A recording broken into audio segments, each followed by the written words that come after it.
Dengan berlinang air mata, Misna Umar menceritakan kekerasan yang dialaminya selama menjalani biduk rumah tangga bersama suaminya Ibda WH, anggota polisi yang bertugas di Polres Raja Ampat. Sudah tidak terhitung berapa kali Misna mengalami kekerasan dalam rumah tangga yang diduga dilakukan oleh suaminya sendiri. Misna dan ketiga anaknya bahkan pernah diancam akan ditembak oleh suaminya ketika dirinya sedang hamil anaknya yang keempat, sekitar Februari 2022. Kejadian tersebut terjadi di tahun 2020. Dengan menggunakan sepeda motor, Misna dan ketiga anaknya mencari suaminya yang sedang asik menenggak minuman keras di sebuah karaoke di perumahan 100 Raja Ampat. Saat diminta pulang, WH yang berpangkat Ibda menyusul istri dan anaknya.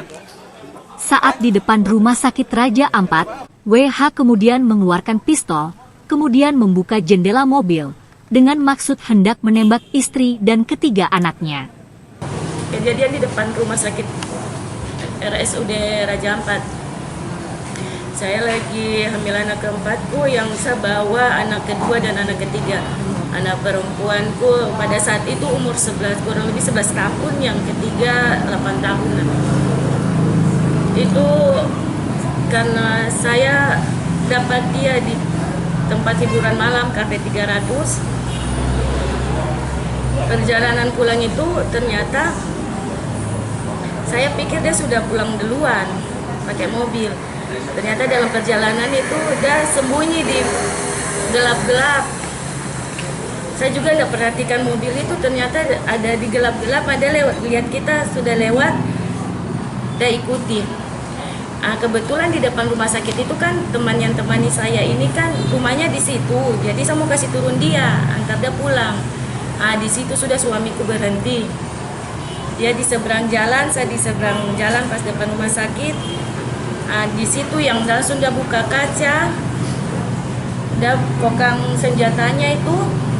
Karena saya lihat dia kasih menyala lampu mobil, lampu ruangan mobil yang di atas itu, dia kokang senjatanya, dia keker begini, dia tidak tembak ke atas, dia keker saya dan sebuah anak begini, dia keker saya dan sebuah anak itu yang saya dengan anak saya dan teman saya terpencar, langsung lari sudah itu, kita kasih tinggal motor lari, anak saya lari kiri, saya gendong saya punya anak ketiga, kasih naik di atas perutku, saya dalam keadaan hamil anak keempatku.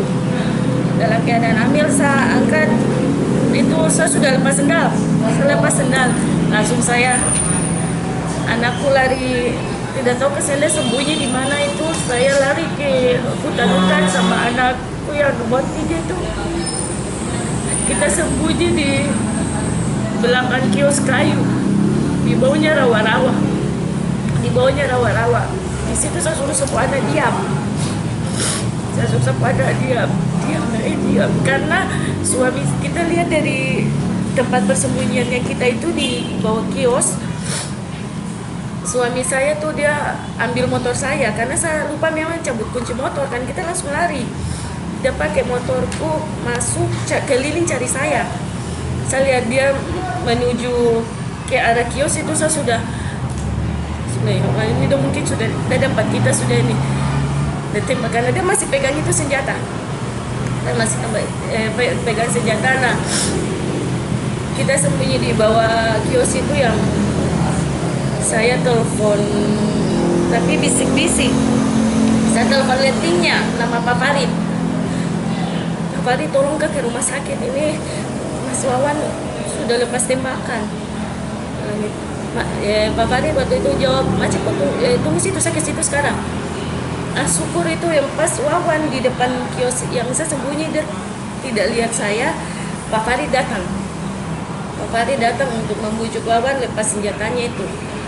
Lepas senjatanya, akhirnya dikasih ke Pak Farid itu senjata. Dan dibawa, Pak Farid bawa dia, tidak tahu kemana.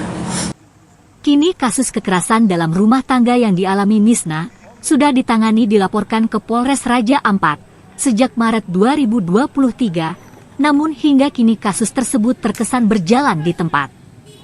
Kuasa hukum korban, Muhammad Iqbal Muhyiddin, ketika dikonfirmasi awak media, Rabu, 14 Juni 2023, menegaskan, hingga kini pihaknya belum mengetahui status Ibda WH sebagai terlapor, karena pihak Polres Raja Ampat terkesan lamban menangani masalah KDRT ini.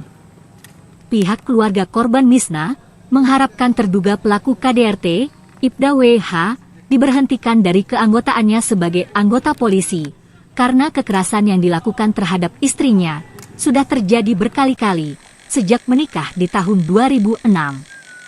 Kenapa juga kami mendorong kenapa sampai harus kode etik ini dipertegas? Di sini kami melihat bahwa yang terduga atau pelaku ini adalah notabene adalah propam, yang mana kita kenal sendiri adalah polisinya polisi. Sehingga tidak elok ketika semua perkara yang terjadi ini landasannya adalah berawal dari miras, minuman keras. Nah, bagaimana dia menjadi contoh untuk polisi-polisi lain, sedangkan dia sendiri yang tidak bisa memberikan contoh yang baik. Ketika dia polisi lain bersalah dia yang tangkap, terus kalau dia yang bersalah siapa yang tangkap? Itu jadi pertanyaan. Terus yang ketiga, ini mengenai persoalan yang terus-menerus terjadi, dan klien saya sudah berusaha untuk memaafkan dan mencoba untuk kembali untuk membina rumah tangga kembali yang baik, tapi tetap saya tidak bisa dilakukan dan tetap saya terulang. Maka dari itu kami meminta dengan tegas kepada Polres Raja Ampat ataupun Polda Papua Barat, dalam hal ini Komisi Etik, untuk segera melakukan sidang kode etik, yang mana putusan yang kami minta adalah pemecatan atau PDH. Selain meminta WH diberhentikan dari institusi kepolisian, pihak keluarga juga meminta penyidik Polres Raja Ampat meningkatkan status Ibda WH dari saksi menjadi tersangka KDRT. Polres Raja Ampat harus memberantas akar masalah, yaitu minuman keras. Karena awal dari kasus KDRT ini adalah minuman keras. Jangan lupa like, komen dan subscribe kanal Papua Barat Daya.